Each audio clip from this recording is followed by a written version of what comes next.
Mettre le temps sur pause et profiter du bonheur simple que procure le contact avec les animaux. C'est ce que propose l'association À Portée de Crin. L'accueil du public se fait ici, dans ce corps de ferme situé dans le hameau d'Envire, à Muttersols. Il débute par un rituel quasiment immuable de chiens de montagne des Pyrénées viennent au contact des visiteurs. Ce type de rencontre s'appelle la médiation animale. L'idée a germé dans l'esprit de Stéphanie de Souza, il y a 5 ans.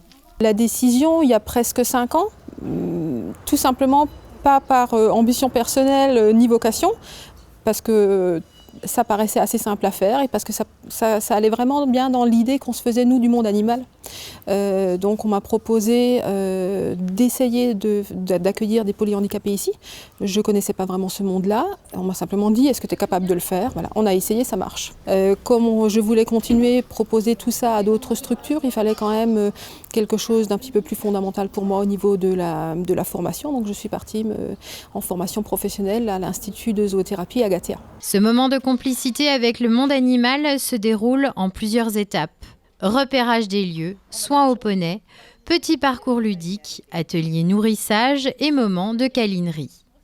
Ici, pas question d'évoquer un quelconque objectif de résultat. Le seul but à atteindre est le bien-être du visiteur. Venant du monde des assurances, de la gestion, du commercial, de l'entreprise, c'est une bulle d'air.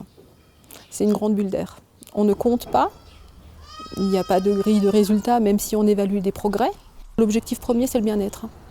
C'est le bien-être des personnes, parce que parfois on nous demande mais qu'est-ce que tu apportes, c'est quoi le résultat? En fait, il n'y a pas le résultat, il y a les moyens. Et pour ces résidents du foyer d'accueil, le châtaignier de Châtenois, la magie opère à la grande satisfaction des accompagnateurs. Il y a déjà le plaisir de venir, le plaisir de sortir, le plaisir d'aller voir quelque chose d'autre.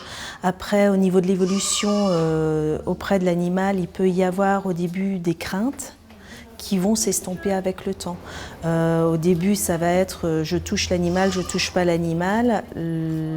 Notre présence va favoriser le fait que il y a de la confiance qui est déjà établie auparavant. Voilà, ça va donner l'occasion de nouvelles sensations, de nouveaux sentiments pour eux et comment, au niveau affectif, je vais pouvoir gérer ce nouvel affect. Et au fur et à mesure des séances, on voit clairement des évolutions. La médiation animale est ouverte à tout public. L'association À Portée de Crin a déjà eu l'occasion d'accueillir également des familles avec des enfants en difficulté. Et comme l'a précisé l'Américain Boris Levinson, pionnier dans cette discipline, l'animal ne se nourrit pas d'attentes idéalisées envers les humains, il les accepte pour ce qu'ils sont et non pas pour ce qu'ils devraient être. C'est peut-être ça le secret de la réussite de la médiation animale.